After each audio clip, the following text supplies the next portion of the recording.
Olá! Seja muito bem-vindo ao nosso canal. Aqui você encontra reflexões poderosas e acessíveis sobre as Escrituras, explorando cada capítulo da Bíblia com atenção e clareza. É uma alegria ter você conosco nessa jornada de aprendizado e crescimento espiritual. Se este conteúdo te edificam, inscreva-se agora no canal e ative o sininho para não perder nossos próximos vídeos. E mais, compartilhe este vídeo com seus amigos e familiares para que juntos possamos espalhar a palavra de Deus e inspirar vidas ao redor do mundo. Prepare-se para mergulhar nesse relato impactante que nos confronta com a fragilidade da natureza humana e a justiça divina. Não esqueça, inscreva-se no canal e compartilhe o vídeo. No capítulo 10 do livro de Êxodo, Deus continua demonstrando seu poder e justiça ao enviar duas novas pragas sobre o Egito, os gafanhotos e a escuridão.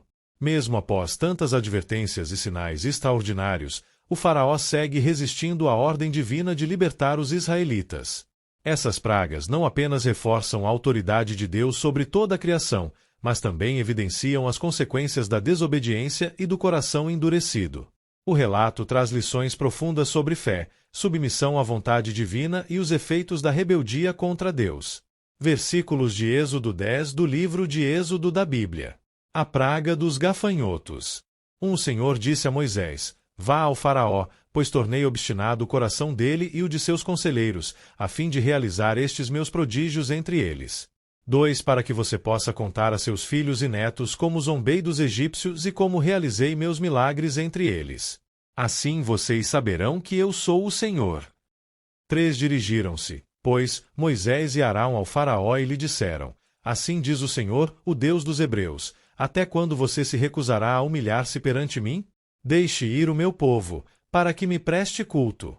4. Se você não quiser deixá-lo ir, farei vir gafanhotos sobre o seu território amanhã. 5. Eles cobrirão a face da terra até não se poder enxergar o solo. Devorarão o pouco que ainda lhes restou da tempestade de granizo e todas as árvores que estiverem brotando nos campos. 6. Encherão os seus palácios e as casas de todos os seus conselheiros e de todos os egípcios, algo que os seus pais e os seus antepassados jamais viram, desde o dia em que se fixaram nesta terra até o dia de hoje. A seguir Moisés virou as costas e saiu da presença do faraó. 7. Os conselheiros do faraó lhe disseram: Até quando este homem será uma ameaça para nós? Deixa os homens irem prestar culto ao Senhor, o Deus deles. Não percebes que o Egito está arruinado?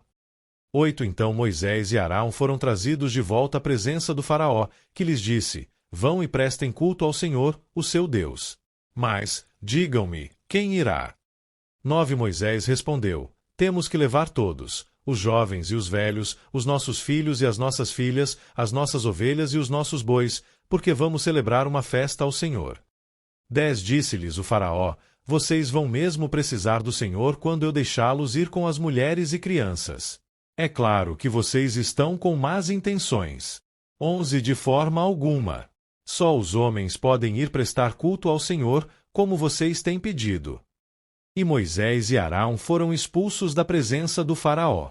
12. Mas o Senhor disse a Moisés: Estenda a mão sobre o Egito para que os gafanhotos venham sobre a terra e devorem toda a vegetação, tudo o que foi deixado pelo granizo.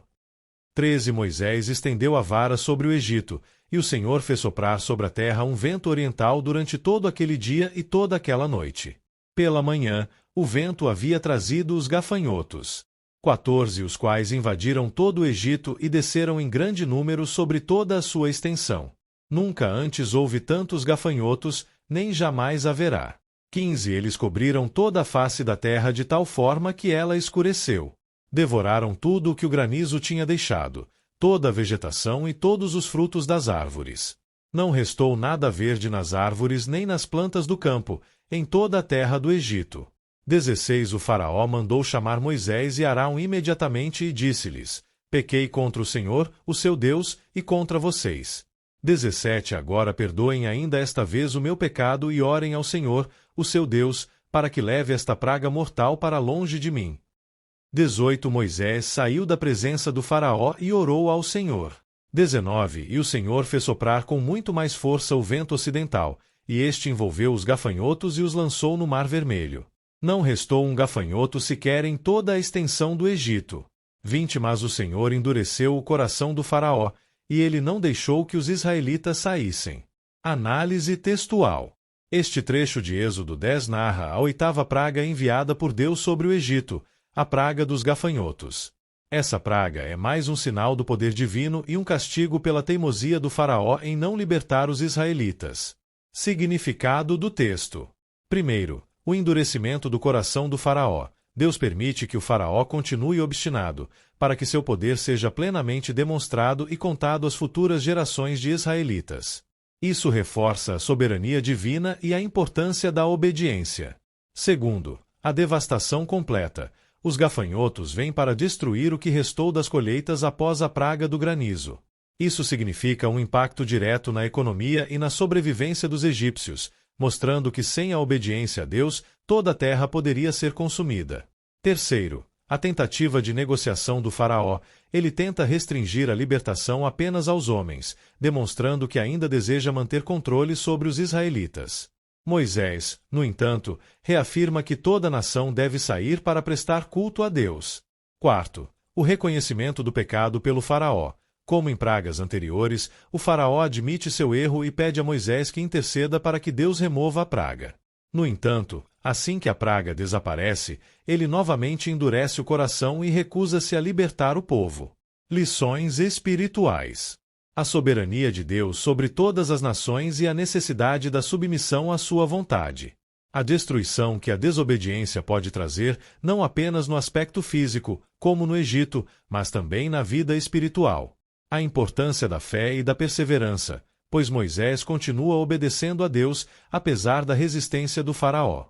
Este episódio reforça a mensagem de que Deus não apenas livra seu povo, mas também julga aqueles que resistem à sua vontade. A praga das trevas. 21 O Senhor disse a Moisés: estenda a mão para o céu, e trevas cobrirão o Egito, trevas tais que poderão ser apalpadas. 22 Moisés estendeu a mão para o céu, e por 3 dias houve densas trevas em todo o Egito. 23 Ninguém pôde ver ninguém, nem sair do seu lugar durante 3 dias. Todavia, todos os israelitas tinham luz nos locais em que habitavam. 24 Então o faraó mandou chamar Moisés e disse: vão e prestem culto ao Senhor. Deixem somente as ovelhas e os bois, as mulheres e as crianças podem ir. 25 Mas Moisés contestou: tu mesmo nos darás os animais para os nossos sacrifícios e holocaustos que ofereceremos ao Senhor. 26 Além disso, os nossos rebanhos também irão conosco, nenhum casco de animal será deixado.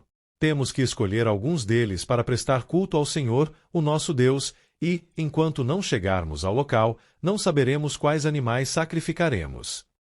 27 Mas o Senhor endureceu o coração do faraó, e ele se recusou a deixá-los ir. 28 Disse o faraó a Moisés: saia da minha presença. Trate de não aparecer nunca mais diante de mim. No dia em que vir a minha face, você morrerá. 29 Respondeu Moisés: será como disseste, nunca mais verei a tua face. Análise textual.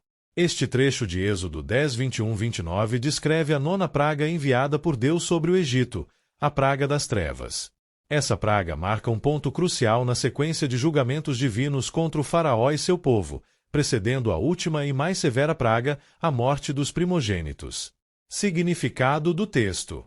Primeiro, trevas espessas e sobrenaturais. Deus ordena que Moisés estenda a mão para o céu, e densas trevas cobrem todo o Egito por 3 dias.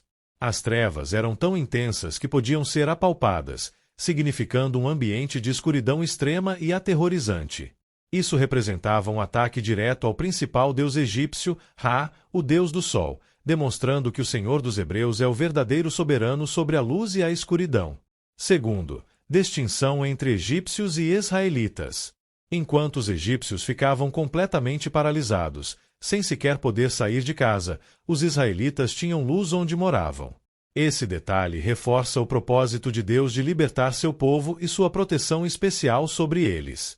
Terceiro, nova tentativa de negociação do faraó. O faraó, diante da calamidade, propõe um novo acordo. Ele permite que os homens, mulheres e crianças partam, mas os animais devem ficar no Egito. No entanto, Moisés rejeita essa condição, afirmando que todo o rebanho precisa ir, pois será necessário para os sacrifícios ao Senhor. Quarto, o endurecimento final do coração do Faraó. Deus endurece novamente o coração do Faraó, que se recusa a libertar os israelitas. Em um ato de raiva e ameaça, o Faraó diz a Moisés para nunca mais aparecer diante dele, sob pena de morte. Moisés responde com firmeza, afirmando que nunca mais verá a face do Faraó, prenunciando a última e definitiva praga que viria a seguir. Lições espirituais. Primeira, Deus é soberano sobre toda a criação, incluindo a luz e a escuridão. Nenhum poder humano ou divindade falsa pode se opor a ele. Segunda, a desobediência e o orgulho trazem destruição, como visto na obstinação do Faraó, que recusava-se a ceder mesmo diante das pragas. Terceira, a separação entre luz e trevas simboliza a distinção entre o povo de Deus e aqueles que rejeitam sua vontade. Enquanto os egípcios estavam em trevas, os israelitas tinham luz, uma metáfora para a diferença entre aqueles que seguem a Deus e os que vivem longe dele. Quarta, o Faraó rejeita Moisés pela última vez, selando seu próprio destino. Isso mostra que há um limite para a paciência de Deus diante da rebeldia humana. Este capítulo prepara o caminho para a última e mais devastadora praga, a morte dos primogênitos egípcios, que finalmente levaria à libertação dos israelitas. E chegamos ao fim de mais um vídeo. Espero que você tenha gostado e aprendido algo novo com a gente. Se você curtiu o conteúdo, não esqueça de deixar o seu like e se inscrever no canal. Isso ajuda muito a gente a continuar trazendo conteúdos incríveis para você. Compartilhe com seus amigos e familiares. Vai que eles também se interessam e aprendem algo novo. Obrigado por assistir e a gente se vê no próximo vídeo. Até mais!